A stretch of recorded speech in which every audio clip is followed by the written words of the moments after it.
جو مسلمانوں کے گھر پیدا ہوا، اسلامی ماحول میں رہتا، اس سے کوئی چیز پوشیدہ نہیں ہے. اسے پوچھ لو، وہ بتائے گا بکری حلال ہے، وہ بتائے گا مرغی حلال ہے، وہ بتائے گا فلاں چیز حلال ہے، اور یہ بھی کہے گا یہ چیز حرام ہے، یہ حرام ہے، یہ حرام ہے. یہ بچے کو بھی پتہ ہے.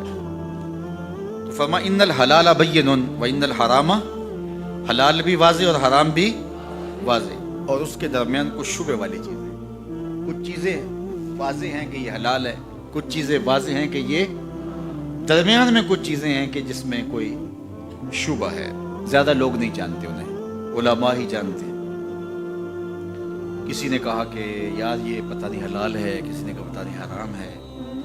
اب سنو، ضابطہ میرے حضور نے بیان کیا. جس نے اپنے آپ کو شبہ والی چیزوں سے بچا لیا، جو شبہ والی چیزوں سے بچ گیا، اس نے اپنا دین بھی بچا لیا، اپنی عزت بھی بچا لی.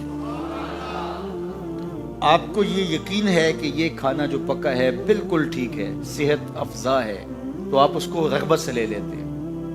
اور ایک کھانے کا پتہ ہے کہ یہ انتہائی خراب ہے اور مضر صحت ہے، تو آپ اس کو بالکل ہاتھ نہیں لگاتے. اور ایک کے بارے میں آپ کو شک ہے، پتہ نہیں صحیح ہے کہ پتہ نہیں خراب ہے، تو کبھی بھی اپنی صحت کا خیال رکھنے والا اس مشکوک کھانے کو نہیں کھائے گا. اس لیے دین کے معاملے میں بھی ایسے کرو کہ جس کے بارے میں تمہیں شک ہو اس کو چھوڑ دو، اور اس کو اختیار کرو جس کے بارے میں شک نہ ہو. اور پھر ارشاد فرمایا جو شبہ والی چیزوں میں پڑ گیا وہ حرام میں پڑ گیا. جس طرح کوئی شخص کسی چراگاہ کے گرد اپنے جانور چراتا ہے، سرسبز چراگاہ ہے، اور اس کے آس پاس اپنے جانور رکھتا ہے، تو کبھی تو کوئی بکری، کبھی تو کوئی بھیڑ، کبھی تو کوئی جانور اچانک جا کے اس دوسرے کی چراگاہ کے اندر منہ مار لیں گے، تو پھر ضرورت ہی کیا ہے اس کے قریب جانے کی. تو کہا جو حرام کے قریب جائے گا ایک دن حرام میں مبتلا ہو جائے گا.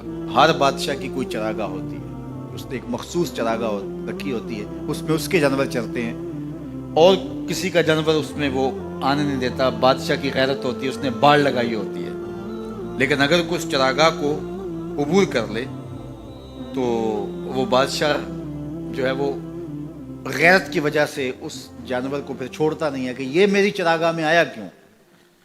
تو فرمایا اللہ کی چراگاہ خاص اس کی حرام کرتا چیز ہے، وہ گوارا نہیں کرتا کہ کوئی حرام میں مبتلا ہو. یہ ساری کہانی بیان کی حضور نے. پھر اس کے بعد حضور نے اس کو مزید خلاصے کے طور پہ مختصراً بیان فرمایا. میرے جان و دل حضور پہ قربان. کائنات میں ایسا فصیح نہیں ہوا کوئی جیسے میرے حضور فصیح ہیں. یعنی جو حدیث نور آپ نے پڑھی، اس کا ایک ایک حرف واضح، ایک ایک لفظ روشنی دے رہا ہے، اور یہ منزل نواز حدیث ہے. یہ ہماری زندگی کے اندر ہمیں خیر اور شر کی پہچان کروانے والی ہے.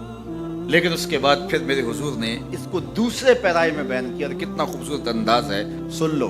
انسان کے جسم کے اندر گوشت کا ایک ٹکڑا ہے، جب وہ صحیح ہو جائے تو پورا جسم صحیح ہو جاتا ہے، اور جب وہ خراب ہو جائے تو پورا جسم خراب ہو جاتا ہے. الا وہی القلب، گوشت کے اس ٹکڑے کا نام دل ہے.